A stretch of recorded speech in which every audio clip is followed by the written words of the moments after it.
العلا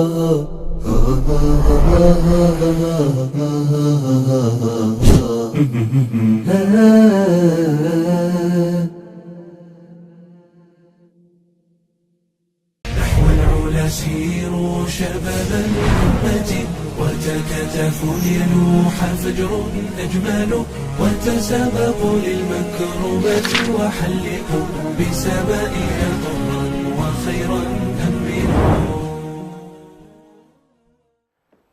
بسم الله الرحمن الرحيم. الحمد لله رب العالمين، وأصلي وأسلم على الهادي المبعوث رحمة للعالمين نبينا محمد وعلى آله وصحبه أجمعين. عدنا لكم مشاهدين الكرام بعد غياب دام 5 إلى 6 أشهر. والله يعني محدثكم يعني الشوق أرقني صراحة للخروج في هذه القناة المباركة والتواصل معكم مشاهدينا الكرام. وطبعا ما يكمل هذا اليوم الجميل وهذه الحلقة الجميلة إلا بوجود المذيع المتألق دائما وأبدا أخي وحبيبي الأستاذ عبد الرحمن برهان. حياك الله حبيبي عبد الرحمن. حياك الله أخوي أنس، وحيا الله المشاهدين الأفاضل الكرام. عدنا بحيث بمثل البدء والعود أحمد. المشاهدين الكرام كما ذكر أخي وصديقي أنس أن الشوق أرقنا، ويعني اشتقنا كثيرا لهذه الشاشة المباركة قناة شبكة سلام الإعلامية، واشتقنا إليكم مشاهدين الكرام في برنامجكم الذي هو منكم وإليكم، برنامج ساعة شباب. طيب عبد الرحمن، لو تعطينا بس مشاهدين شكلهم نسوا كيف طريقة المشاركة وطريقة والله أنا أعتقد أنهم ما نسوا، أنهم يعني يحبون هذا البرنامج، ولكن أذكر فإن الذكرى تنفع المؤمنين. ساعة شباب برنامج يقدم أهم القضايا التي تهم الشباب في الساحة على صعيد جميع العلاقات، سواء العلاقات الاجتماعية أو على صعيد الحياة، حياة الشاب بشكل عام.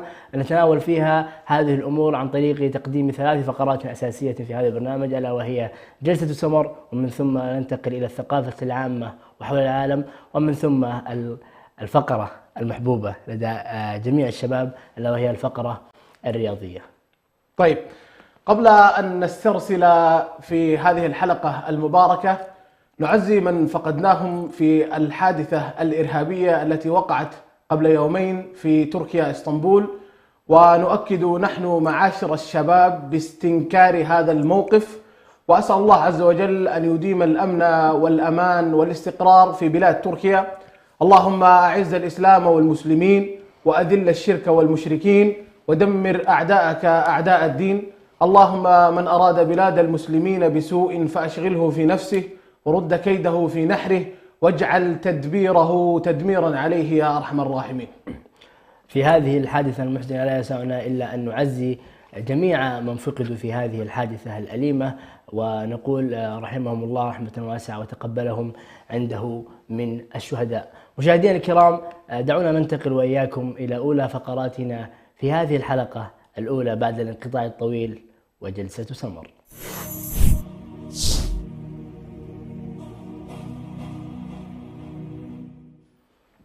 طيب، كما ذكرت عبد الرحمن أننا احنا في جلسة سمر نطرح بعض المواضيع البسيطة الشبابية اللي يعني تكون يعني تخص الشباب، وأمور بسيطة جدا. فموضوعنا اليوم يعني أشبه ما يكون بسيط، وما نستغني طبعا عن تواصل المشاهدين الكرام. إذا كان في أحد عنده مشاركة أو عنده أي معلومة يبغى يضيفها، الرقم موجود أمامكم في الشاشة. نستقبل اتصالاتكم عبر الرقم الظاهر لكم في الشاشة. نعم. طيب، موضوعنا لهذه الحلقة زي ما ذكرت بصغير هو موضوع لطيف ويعني يهم أكثر الشباب، وهو زي ما تقول موضوع شامل، هو شمولي لجميع يعني حياة الشاب، ألا وهو موضوع ترتيب الأولويات.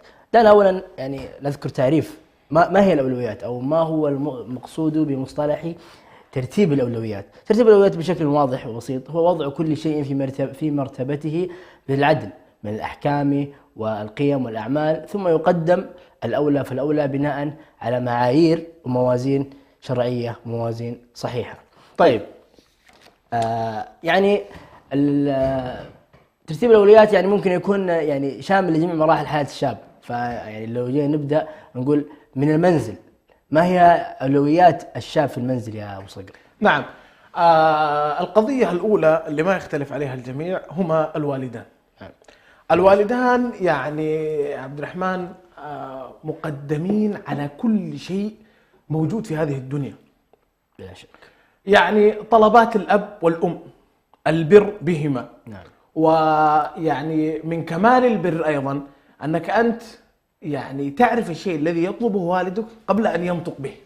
مثلا تجالس في الصالة والوالد في مثلا وجبة العشاء أو الغداء مع الأهل، فتلقاه مثلا يعني بعد الغداء يحتاج إلى كاس ماء، قبل أن ينطق به أنت تروح تجيب له الكاس. هذا من كمال البر ومن كمال البر بالوالدين. أيضا أضيف على ذلك حسن التعامل معهم وتلبية أغراضهم أول بأول، طلبات الوالدة، طلبات الأب.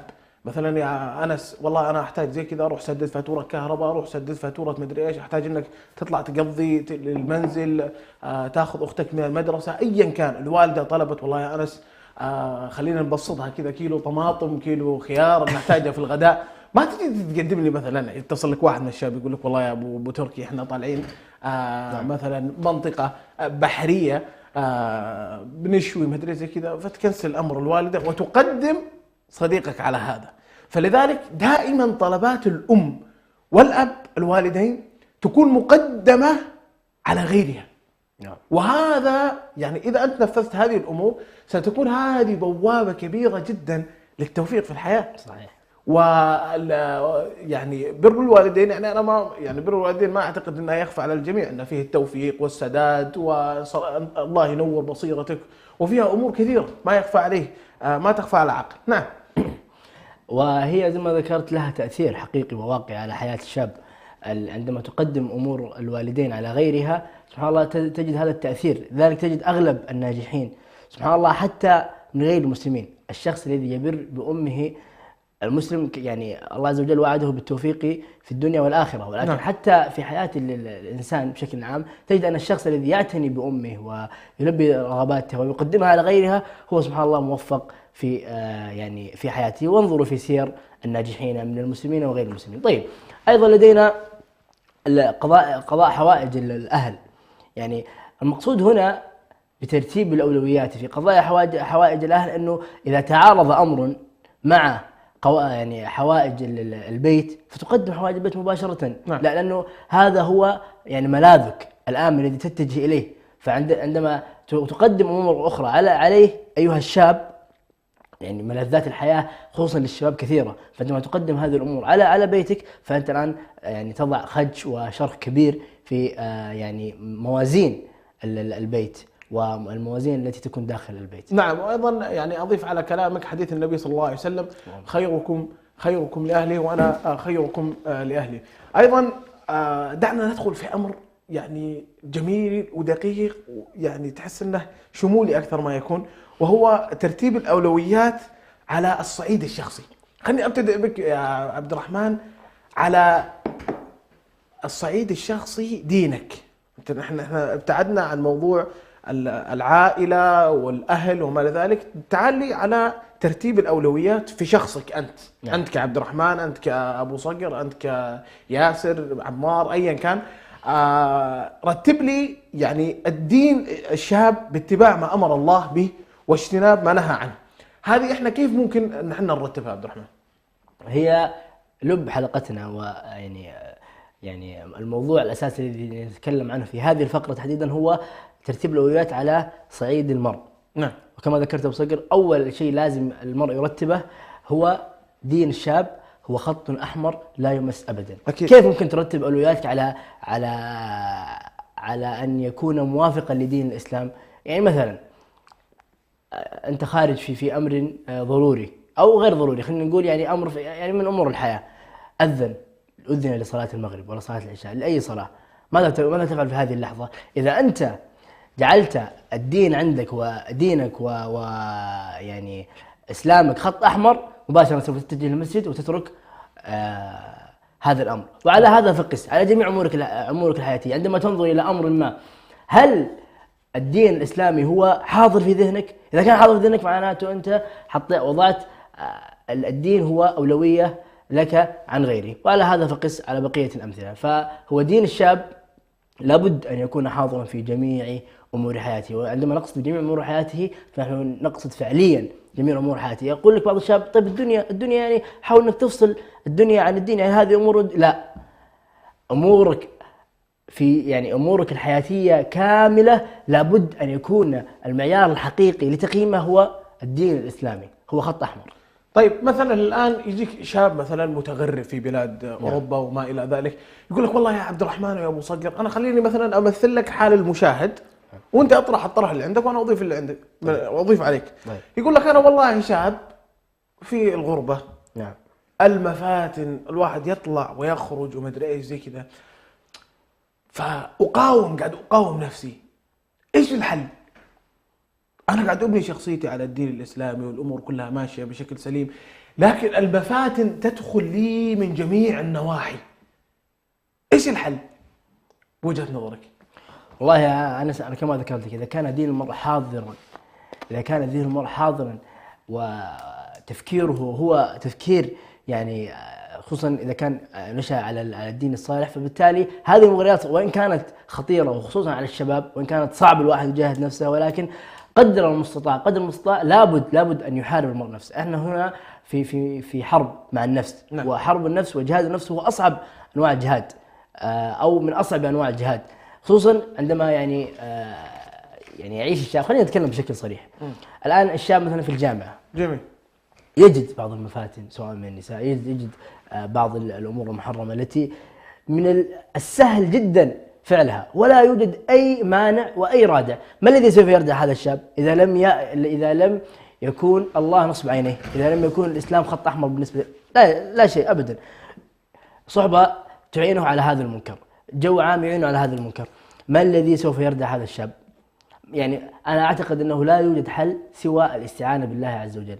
نحن نقول في كل صلاة يعني 5 مرات في اليوم إياك نعبد وإياك نستعين. نستعين من ماذا؟ نستعين بالله عز وجل على مفاتن هذه الحياة وعلى ملذاتها وعلى شهواتها. يعني ما أجمل ما حديث النبي صلى الله عليه وسلم يقول احفظ الله يحفظك، احفظ الله تجد تجاهك، على لسان عفوا حديث النبي صلى الله عليه وسلم لما أوصى الصحابي، والله لا يحضرني اسمه الآن، أعتقد أنه أسامة، لما يقول احفظ الله يحفظك، احفظ الله تجد تجاهك، إذا سألت فاسأل الله وإذا استعنت فاستعن بالله، إلى آخر الحديث. واعلم أن الأمة لو اجتمعوا على أن ينفعوك بشيء لا ينفعوك إلا بشيء قد كتبه الله لك.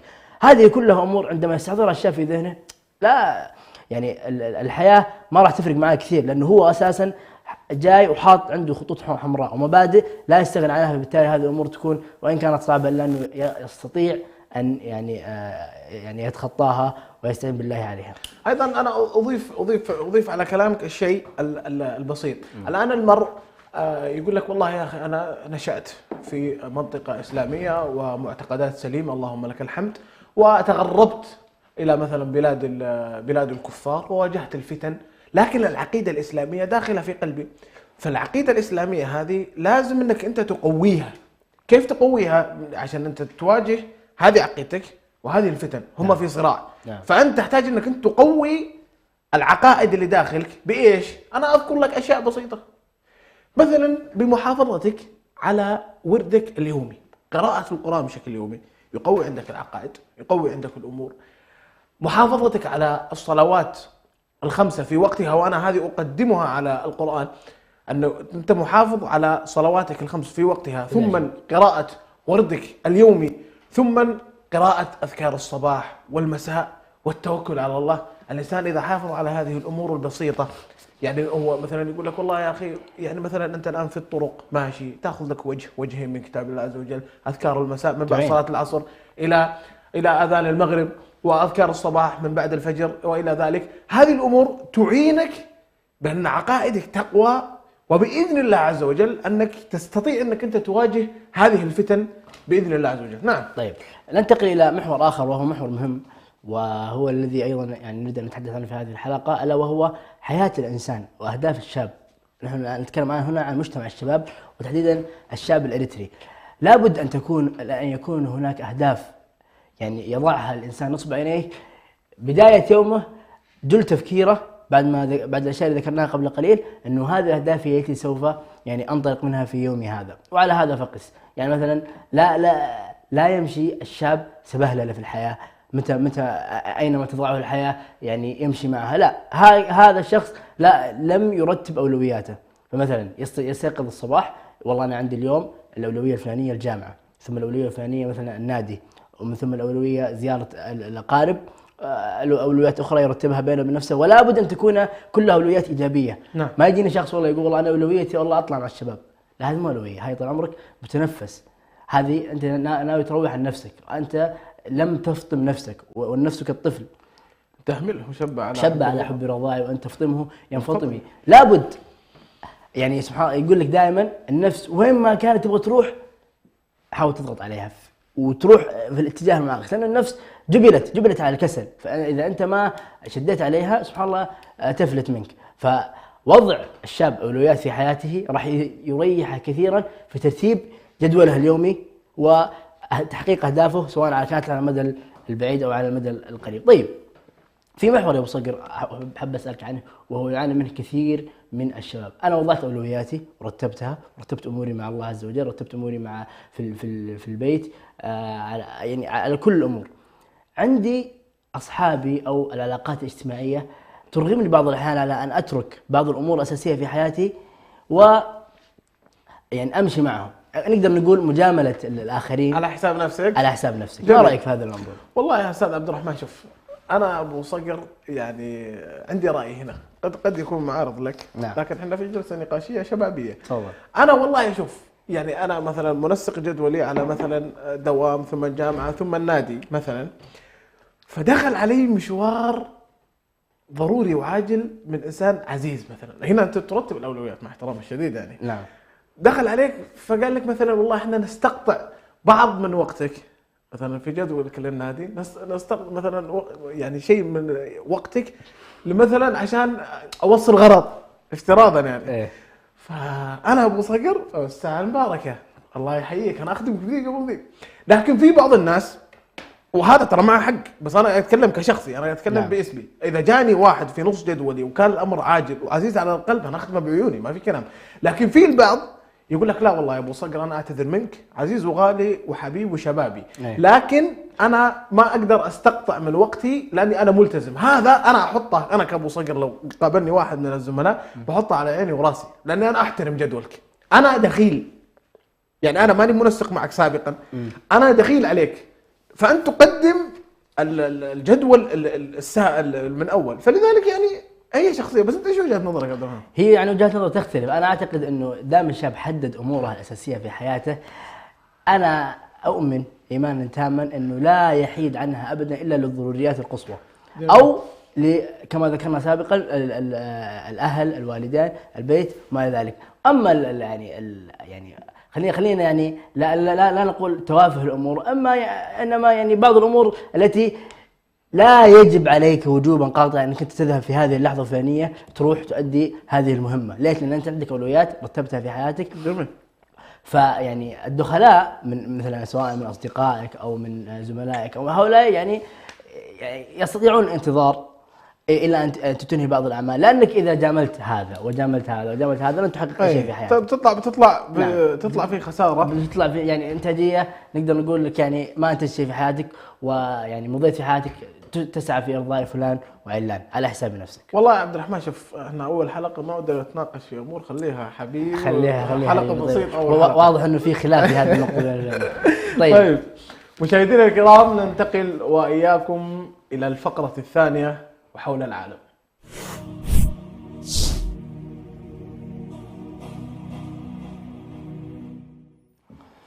مشاهدينا الكرام، إلى ثاني فقراتنا في هذه الحلقة وحول العالم.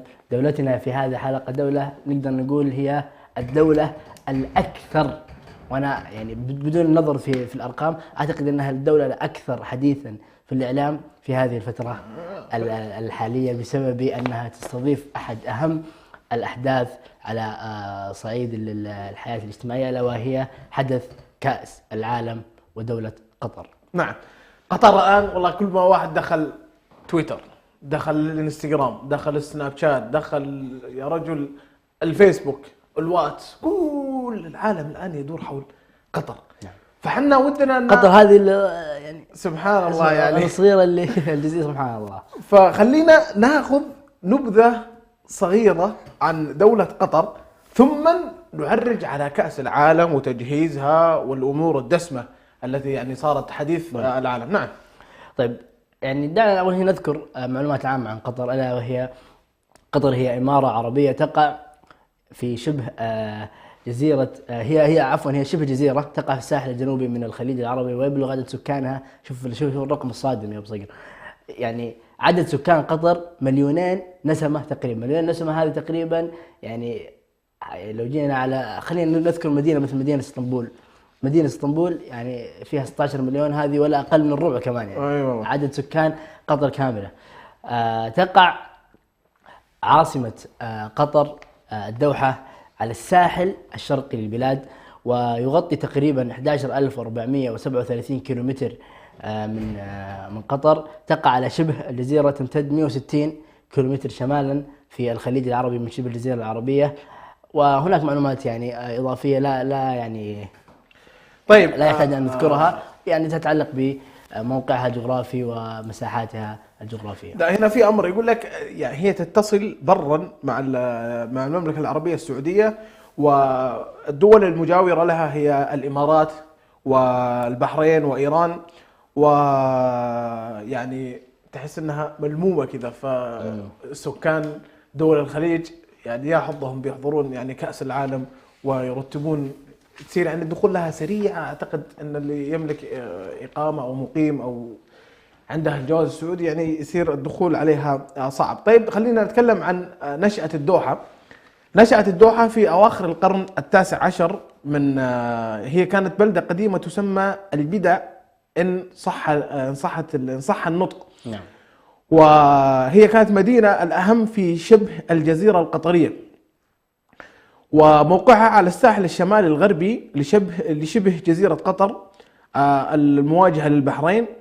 من أهم مراكزها التجارية هي كانت من أهم المراكز للتجار في الخليج في القرن الثامن عشر. نعم. طيب كما ذكرت أنها نشأتها كانت في بداية القرن التاسع عشر، أما في منتصف القرن التاسع عشر بعد أن تأسست هذه الدولة كان الرحالة الأوروبيون وصانعو الخرائط يعتبرون قطر بشكل عام جزءا من البحرين، كونها يعني قريبة منها جدا. واعترفت الحكومة البريطانية باستقلال قطر عن البحرين لأول مرة عام 1868. احفظوا هذا التاريخ جيدا، عندما وقع لويس بيلي المقيم السياسي البريطاني في الخليج اتفاقية مع الشيخ جاسم بن حمد آل ثاني.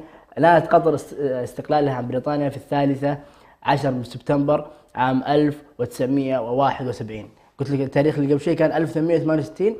هنا يعني بدأ الاعتراف. خلال 3 سنوات وقع يعني اتفاقية الشيخ جاسم بن حمد آل ثاني مع بريطانيا في شهر سبتمبر من عام 1971. طيب دعنا نعرج على القضية الأكبر وهي حديث الساحة، قطر وكأس العالم. عبد الرحمن من متابعين تويتر أكيد ومتابعين السوشيال ميديا بشكل يعني عميق جدا. في حملة انطلقت على قطر والعالم صار كله يتكلم، حتى أعتقد إن صحت المعلومة أن في بعض اللعيبة كنسل اللعب مع منتخبه من أجل أن قطر لا تدعم المثليين والنساء العراة. فما وجهة نظرك في القضية؟ والله يا أبو صقر لو جينا نتحدث عن هذه الحملة الخبيثة، نقدر يعني إن صح يعني التعبير، وهو ألطف تعبير يوصف هذه الحملة التي الغير مبررة أبدا. والله رؤوف. أي نعم. خبيث. يعني هي هذه ألطف كلمة ممكن تصف فيها هذا، لأنه يعني لا يوجد أي مبرر لها. يعني كأس العالم يعني استضافته عدة دول سابقة، لم نجد هذه الحرب كما هي الحرب الموجهة إلى قطر. فنحن بدورنا كمجتمع إسلامي أولا من منطلق إسلامي أيضا، ومن المجتمعات العربية والناطقين باللغة العربية، نحن دورنا أن ندعم هذه الدولة تجاه يعني الحملة الشعواء التي تتعرض إليها حملة قطر، وأن يعني نشيد بموقف قطر الثابت في هذه القضية التي لا تتزعزع أبدا، ألا وهي قضية المثلية التي لا تمت لا للإسلام ولا للإنسان ولا للفطرة بأي صلة. يعني اتخذها الغرب أداة لإفساد الشباب الإسلامي وللتخريب ما بينهم وإفساد الفطرة السليمة التي نشأ عليها الإنسان قبل أن يعني يشرعها الشارع الحكيم على أنها تكون هذه من الأمور المحرمة. أذكروا مواقف نبي الله عز وجل لوط مع قومه، وكيف أن الله عز وجل خسف بهم وأهلكهم بسبب هذه الفعلة المشينة. فبالتالي موقف قطر هو موقف من منطلق ديني أول ومن منطلق إسلامي أيضا ومنطلق إنساني عفوا. فنشيد ونستنكر طبعا هذه الحملة الإعلامية، وهي يعني بحد ذاتها زي ما تقول أنا ما أدري صراحة إيش مبرراتهم يعني عندما يريدون أن يمررون هذه الأهداف من خلال أكبر حدث في يعني واحد يعني العالم. يعني تفاهة صراحة انه انا اغيب، يعني انا اغيب، يعني انا لاعب عندي ملايين من المتابعين، اغيب عن كأس العالم يعني من اجل اني انا الدولة اللي رايح لها واللي تمثل. حان الآن موعد صلاة العصر حسب التوقيت المحلي لمدينة أسمرة. الله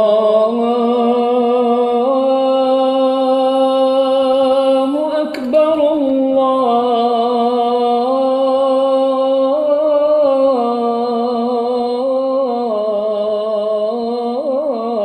الله أكبر الله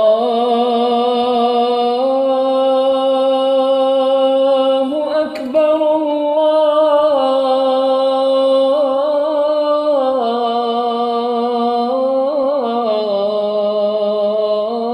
الله أكبر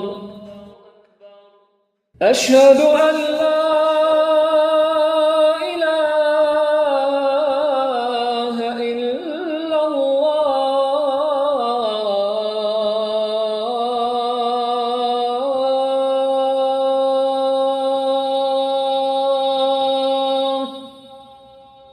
أشهد أن لا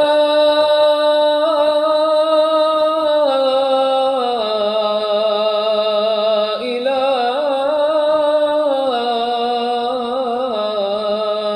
إلا الله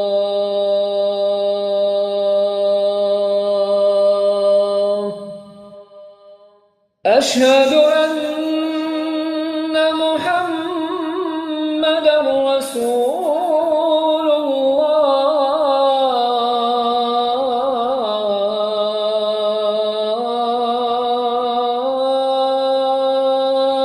الله أشهد أن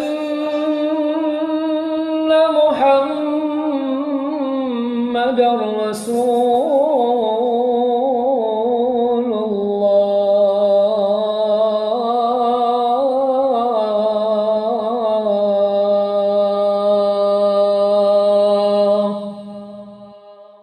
حي على الصلاة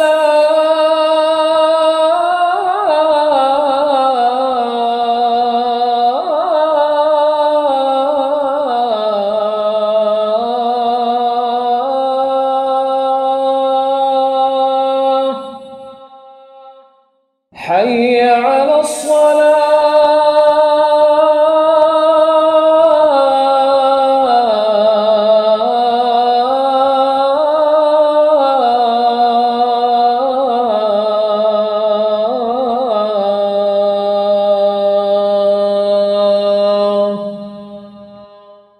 حي على الفلاح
رب هذه الدعوة التامة والصلاة القائمة آت محمدا الوسيلة والفضيلة وابعثه اللهم مقاما محمودا الذي وعدته.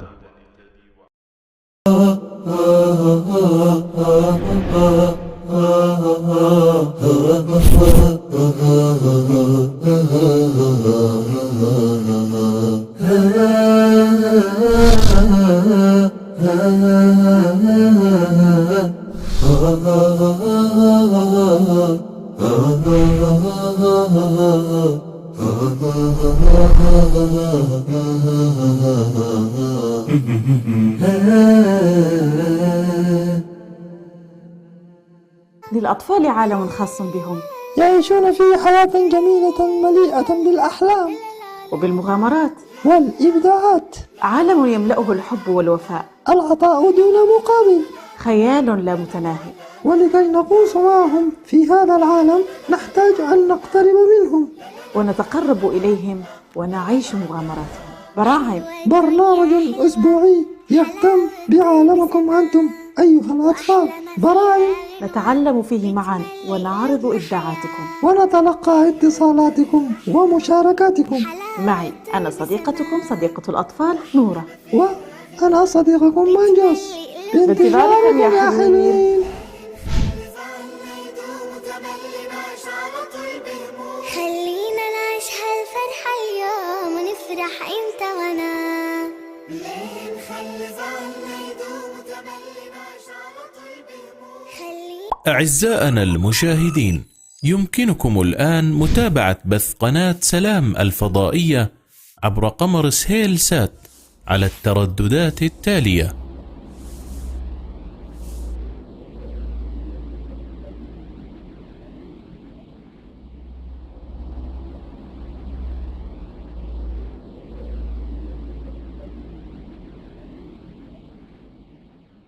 دائما ما نحرص على الاستماع إلى القصص والحكايات. فرسان شجعان، حيوانات ساحرة، وروايات من أماكن مختلفة، مجموعة من القصص والحكايا الخيالية نحكيها لكم بأسلوب شيق وسهل، ونأخذ منها الدروس والعبر في برنامجكم يحكى أن، مع صديقكم عبد السلام ناصر وموفق ناصر على شبكة سلام الإعلامية.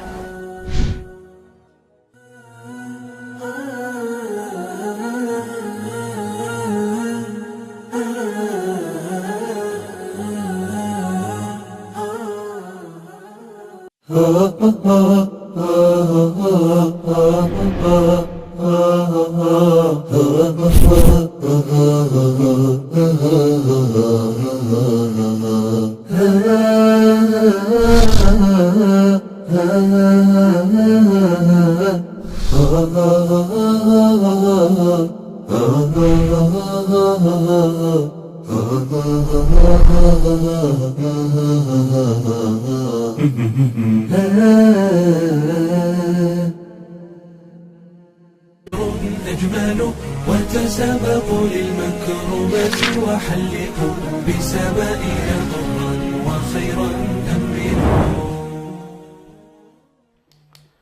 مرحبا بكم مشاهدينا الكرام بعد هذا الفاصل القصير وإلى الفقرة المحببة لدى الجميع وفقرتنا الأخيرة لهذا البرنامج وسبورت.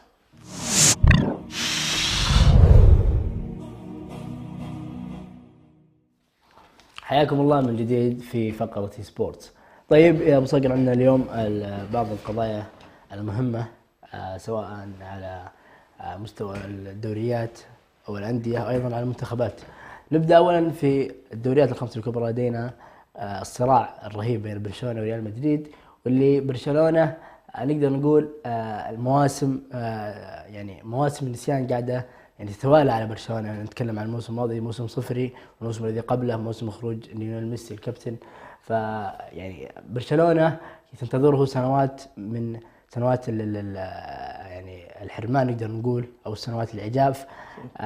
بدأ هذا الموسم برشلونة بداية انطلاقة قوية مع مدربه تشافي، والذي عقبه استقطابات يعني نقدر نقول لها من يعني افضل صيف لبرشلونة منذ سنوات طويلة.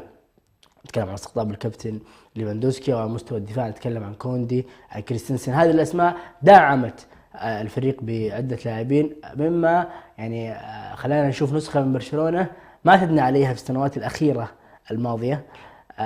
يعني نسخة يعني نقدر نقول متجاذبة، إلا أنه في الاختبار الحقيقي لو هو دوري أبطال أوروبا سقط برشلونة وذهب إلى الدوري الأوروبي. والله شوف، ما في مجاملة، أنا اتحادي صميم وعشت التقلبات في نادي الاتحاد. حلو. ما بين عز البطولات وما بين المنافسة على الهبوط، ما بين تنصف في الدوري السعودي. فدائما كل ما قابلت مشجع برشلوني أشوفه فاز على أي فريق 5-6 يقول لك عدنا، أشغلونا بعدنا دي تويتر، عدنا عدنا عدنا عدنا. فأنا أقول للمشجعين البرشلونيين فريقكم الآن لسه، يعني أنت الآن فريقك الآن قاعد يبنى من جديد. نفس الاتحاد لو ترجع لك كان ينافس الهبوط قبل 3 سنتين، الآن رجع جماهير الاتحاد السنة الماضية، رجع قال خلاص عميد آسيا رجع ومدري إيش، وسووا لنا يعني قوموا لنا التواصل الاجتماعي كله. وحنا دائما نقول الاتحاد الآن قاعد يبني فريقه، يبني 2 3 4 إلى ما يصير خلاص فريق راسي ويصير جميع العناصر موجودة. الآن البرشلونيين فازوا 5 مدري مين، فازوا على مدريد، شافوا نفسهم في صدارة الدوري وما ادري ايش، فقول له عدنا وما عدنا.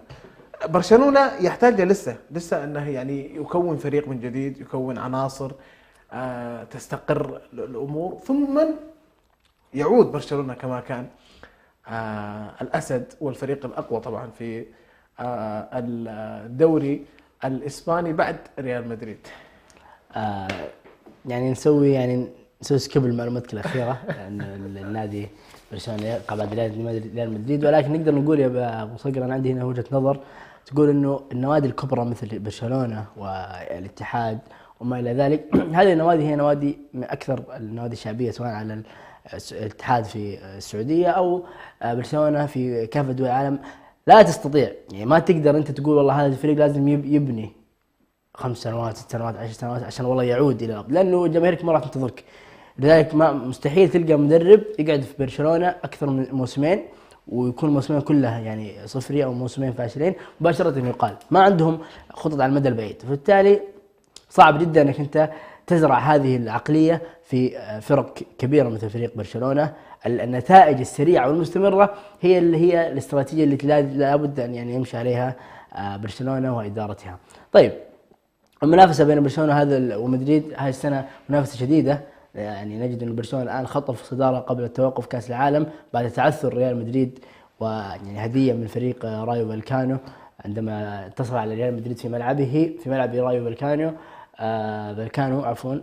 وبالتالي أعتقد أن راح نشوف نسخة جميلة من الدوري الإسباني، كون برشلونة ما عنده إلا دوري الأوروبي، وأعتقد أنه ليس بصعوبة تجربة ريال مدريد مع دوري الأبطال وإن كان اعتاد الفوز فيها. طيب، نتحدث عن الدوري الإنجليزي وانطلاقة أرسنال القوية التي يعني خالفت كافة التوقعات. احنا قلنا في البداية أنه أول 2-3 ممكن يفوز فيها، بعد كذا التعثر قادم، إلا أنه أمام اختبارات صعبة مثل مانشستر يونايتد، مثل ليفربول، مثل تشيلسي، انتصر على هؤلاء الكبار كلهم يعني، وانتصر أيضا على توتنهام. فبالتالي الاختبارات القوية عداها، الاختبارات الصعبة عداها، المباريات نجد أن الفريق متماسك قوي على الدفاع، الوسط، الهجوم. أرسنال ذكرنا بأرسنال مع المدرب الكبير أرسن فينجر، والدوري التاريخي الذي حصده عام 2004 بدون أي خسارة، والدوري الذهبي هو آخر فريق حقق هذا الإنجاز في الدوري الإنجليزي. وبالتالي أرسنال يمتلك تاريخ عظيم مما يؤهله أنه يكون منافس حقيقي لمانشستر سيتي الذي للأسف نقدر نقول أنه استحوذ على كافة بطولات الإنجليز. وصار السؤال من سينافس مانشستر سيتي هذا الموسم؟ أول كان ليفربول، تشيلسي، توتنهام، والاسم الثابت في إنجلترا هو مانشستر سيتي. والله يا أخي مانشستر سيتي هذولا وقعوا مع مهاجم أنا أعتقد أنه خرب الكرة يا رجل. الواحد صار يتابع ما أدري يجيب لك أهداف بطريقة عجيبة، ويعني ما أدري إيش أقول لك، خرب كرة القدم. الواحد صار خلاص شاف المباراة فيها هالاند ذا وقف الدنيا، وما استطاع المدافعين، يعني أنا ما شفت له مباراة دائما يتغلب على المدافعين، ما عدا في مباراه واحده لو لاحظت، ما ادري تابعتها عبد الرحمن ولا لا، ما تبع مباراه السيتي وليفربول. كان في لقاء منتظر جدا، لقاء بين هالاند والمدافع، اللهم صل على محمد، المدافع فان دايك. كان لقاء منتظر صراحه جدا، واستطاع فان دايك ايقاف هالاند بشكل كبير جدا. السيتي انا اعتقد والله أعلم. لكن خليني اسالك سؤال بس عذرا عن المقاطعه، وين ليفربول؟ والله يعني اوكي ممكن نقول فاز على متصدر الدوري او ثاني او وصيف الدوري، لكن ليفربول يمتلك هذه العناصر الكبيره وينه؟ يعني احنا ما يعني دائما نقول السته الكبار الاربعه الكبار ما شايفينه في جدول الترتيب، يعني هو تحت، فايش الاسباب برايك؟ والله يعني؟ يا اخي ما ادري، ليفربول السنه ذي ما جاء نات جود يعني ولا؟ والله يعني نات صباح على قولة والله المستعان. فما يعني طايح مستواه، بين يفوز بين يخسر، بين ما في انسجام. اعتقد انه يعاني ليفربول خصوصا على مستوى العناصر. نجد انه سوق ليفربول ما كان بالسوق الهائل الكبير، نعم مو كالعاده، الذي يلبي احتياجات الفريق على مستوى خط الوسط. على مستوى خط الهجوم تم دعم الفريق بصفقات مثل لويس دياز ونونيز من الدوري البرتغالي، الا انه الفريق ما زال بحاجه الى دكه قويه وعناصر اساسيه قويه، لانه منافسه الافضل في الدوري صعبه جدا مانشستر سيتي. طيب في قضيه قبل ان نخرج من الدوري الانجليزي، الا وهي قضيه الكابتن الكبير والنجم كريستيانو رونالدو وتخبطاته مع الاداره في مانشستر يونايتد. ما رايك ابو صقر في هذه القضيه على عجاله؟ والله ما عشق الدروغ صراحه الدور. والله يا اخي حزين صراحه جدا، يعني بغض النظر معه ولا ضده، لكن يبقى لاعب اسطوره قدم كره القدم الشيء الكبير جدا. فيوسفني يعني انا خايف انه يعني يكون على اخر يعتزل. يعني انت كان عندك ماضي مشرف جدا في كره القدم، فتعتزل بهذه الطريقه. لكن والله اعلم، انا سمعت اخبار انه سيغادر او انه غادر او اخبر الاداره بانه ما يبغى يكمل في الانتقالات الشتويه. فما ادري عن وجهته القادمه. والله انا هو يعني تصريحه كان يقول انه انا يعني وصلني عرض رسمي من فريق من الدوري الانجليزي لن يخرج من الدوري الانجليزي، ويعني بنسبه 99.9% هو مغادر من مانشستر يونايتد بعد التصريحات الاخيره ضد الاداره وضد المدرب وضد ايضا الفريق ككل. فيعني ناسف ان مسيره مثل مسيره كريستيانو رونالدو تنتهي بهذه الطريقه، ولا اعتقد انها انتهت، لانه كريستيانو رونالدو من الشخصيات اللي لا يستسلم بسهوله ابدا. الا انه انا اعتب صراحه على لاعب مثل هذا المستوى انه يقع في تخبطات على اخر عمره مثل هذه الطريقه، ومهما تكون اسبابه الا انه لابد ان تكون نموذج مشرف للاعبين الناشئين. طيب ماذا عن كأس العالم والمنتخبات؟ هو هذا الحدث الأكبر في الفترة القادمة، كون باقي على كأس العالم تقريبا الآن 5 أيام. 5 أيام إلى إن شاء الله يبدأ هذا الحدث الكبير، يمتد لمدة 28 يوم بالضبط من أولى مباريات كأس العالم وإلى صافرة الحكم في المباراة الختامية والمباراة النهائية. أعتقد أن حظوظ المنتخبات، خلينا نتكلم عن حظوظ المنتخبات العربية. لدينا عدة منتخبات عربية، عندنا المغرب وعندنا تونس وعندنا من الخليج العربي السعودية والدولة المستضيفة قطر. حدثني عن حظوظ الأربع منتخبات هذه يا أبو صقر. أولا نضيف مصر، نسيت مصر يا أبو. لا مصر ما تأهلت لكأس العالم. بالله؟ إيه ما كانت لكأس العالم. محمد صلاح النسخة هذه في المباراة أمام السنغال يعني انتصر السنغال على مصر في بركات ترجيح، وتأهل ساديو ماني مع منتخبه السنغال. طيب عندنا 4 منتخبات. والله احنا اولا يعني الدعم الاول والاخير للمنتخبات العربيه طبعا.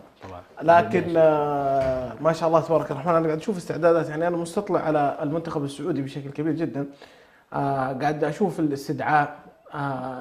نواف اللهم صل على محمد، فهد المولد كان مستدعى، وما ادري اعتقد بسبب قضيه عنده قضيه قضيه المنشطات كنسلوه وجابوا بداله نواف العابد.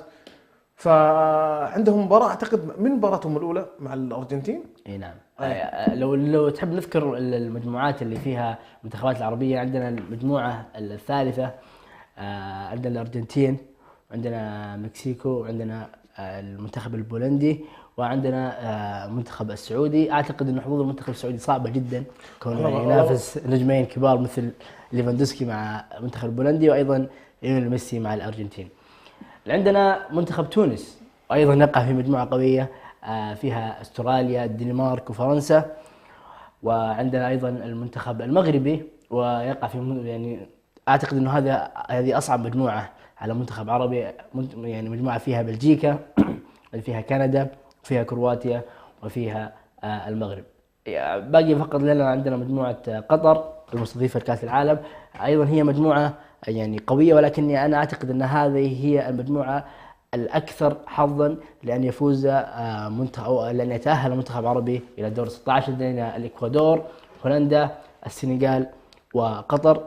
يعني تحس انه هذه المجموعه هي ممكن قطر تكون مفاجاه الموسم وتاهل كونها هي مستضيفه هذه النسخه، وبالتالي طبيعي جدا انها تقدم مو افضل ما عندها الا اكثر من افضل ما عندها، تقدم 200% حتى تظهر بمستوى مشرف كونها تمثل بلادها. طيب مع من انت عبد الرحمن؟ لا تقول لي مع المنتخبات العربيه، اما العربيه احنا كلنا نشجع منتخبات عربيه، تميل لمن؟ تبي يعني ميول الشخصي في كاس العالم؟ اولا المنتخبات العربيه بلا شك، ما في كلام. نعم. عندي انا صراحه يعني اميل لانه كره القدم تنصف اللاعب الافضل في تاريخها والذي لا ينقصه، وان كان يعني هذا الشيء لا ينقص ابدا من كون افضل لاعب في التاريخ ليونيل ميسي ومنتخب الارجنتين. انا اتمنى صراحه فوز، ولا اعتقد انه في احد ما يتمنى الارجنتين يفوز بكاس العالم، كون انه ميسي يستحق هذه البطوله. انت ايش رايك ابو صقر؟ من تتمنى لكاس العالم؟ والله يا اخي انا يعني ودي صراحه، يعني ودي انه يقسم كاس العالم الى نصفين. الى نصفين؟ ايه. ودي يعني ميسي خلاص يختم اللي عليه وياخذ الكاس هذا وينتهي خلاص، ويكون يعني مشرف، والنص الثاني يذهب الى فرنسا. الى فرنسا؟ انا فرنساوي في هم حامل اللقب يعني والله ثانيه. زياده الخير خيرين يقول لك. ما اول مره اسمع عن هذا من الغريبه منك ابو صقر. فرنساوي قديم اقدر اقول لك. فرنساوي قديم. طيب للاسف يا ابو صقر انه اول حلقاتنا بعد هذا الانقطاع الطويل انتهت بشكل سريع مع مشاهدينا الكرام. مشاهدينا الكرام، هنا نختم هذه الحلقه الجميله مع زميلي وصديقي ابو صقر. ابو صقر كنت رائعا اليوم، اشكرك شكرا جزيلا على هذه الحلقه الرائعه. الله يكرمك يا عبد الرحمن، والشكر ايضا موصول لمشاهدينا الكرام ولكافه المعدين والمخرجين لهذه الحلقه. مشاهدينا الكرام، عدنا اليكم مع برنامجكم برنامج ساعة شباب، بإذن الله مستمرين في تقديم الحلقات المميزة خلال الفترة القادمة كل يوم ثلاثاء بتمام الساعة 2 ظهرا بتوقيت إريتريا إلى ذلكم الحين بتمام الساعة 3 ظهرا بتوقيت إريتريا وأسمرة. إلى ذلكم الحين أستودعكم الله، والسلام عليكم ورحمة الله وبركاته. نحو العلا سيروا شباب الأمة، وتكاتفوا ليلوح فجر أجمل، وتسابقوا للمكرمات وحلقوا بسمائنا طرا وخيرا أمنوا.